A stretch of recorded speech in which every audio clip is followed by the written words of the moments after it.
les Maliens sont estimés à plus de 3 500 000 en Côte d'Ivoire. C'est des chiffres officiels. Et cela ne devrait surprendre personne.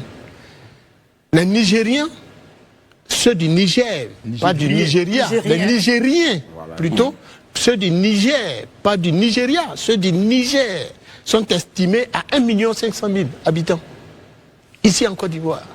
Alors les Burkinabés, c'est plus de 4 millions de Burkinabés qui vivent ici en Côte d'Ivoire. C'est la plus forte communauté étrangère que la Côte d'Ivoire reçoit sur son sol. Et à l'exclusion de ces 4 millions qui vivent au quotidien avec les Ivoiriens, vous en avez au moins plus des milliers de Burkinabés aujourd'hui aux frontières nord de notre pays. Et Daouda l'a si bien relevé, qui sont nourris, blanchis par l'État ivoirien avec les taxes et les impôts des Ivoiriens.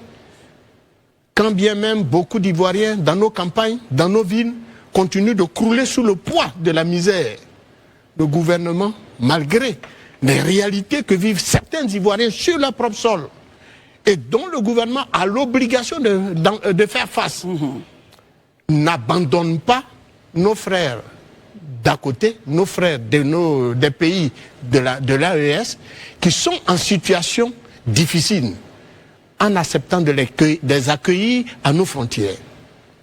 On leur a construit des maisons. On leur donne gîte et couvert. Daouda l'a dit, je ne reviendrai pas dessus. Et donc, quand on est conscient de ces états de fait, tout ce qu'on devrait faire, c'est d'en appeler au sens de responsabilité des différents dirigeants de l'AES. Je me souviens que le président du Burkina n'avait, dans une de ses sorties, qui avait fait le tour, j'allais dire, des réseaux sociaux dans l'Afrique de l'Ouest, avait de la même manière accusé la Côte d'Ivoire. Et de quelle manière? Il a même été plus loin en promettant de brandir les preuves de cette accusation dans les jours et semaines à venir, qui ont suivi sa déclaration. Jusqu'à ce jour, on n'a rien vu. Et donc, les accusations non fondées, les accusations qui tendent justement à mettre de l'huile sur le feu dans les rapports diplomatiques entre deux États comme les nôtres, devraient cesser.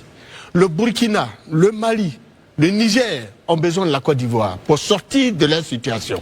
Il faut que l'on comprenne, et surtout les dirigeants de l'AES comprennent, que nous sommes dans une communauté, communauté de destin, et que nous sommes appelés à vivre ensemble. Donc les accusations non fondées, les accusations tendancieuses devraient pas être leur apanage. Il faut qu'ils comprennent aujourd'hui que la Côte d'Ivoire serait prête, avec ses dirigeants, à les accompagner. Et je suis convaincu que si on s'en tient au carnet d'adresse du président ivoirien, au plan international et de son aura, il pourrait naturellement œuvrer à concourir à une stabilité dans ces pays. D'ailleurs, il n'a eu de cesse de le faire jusqu'à ce jour.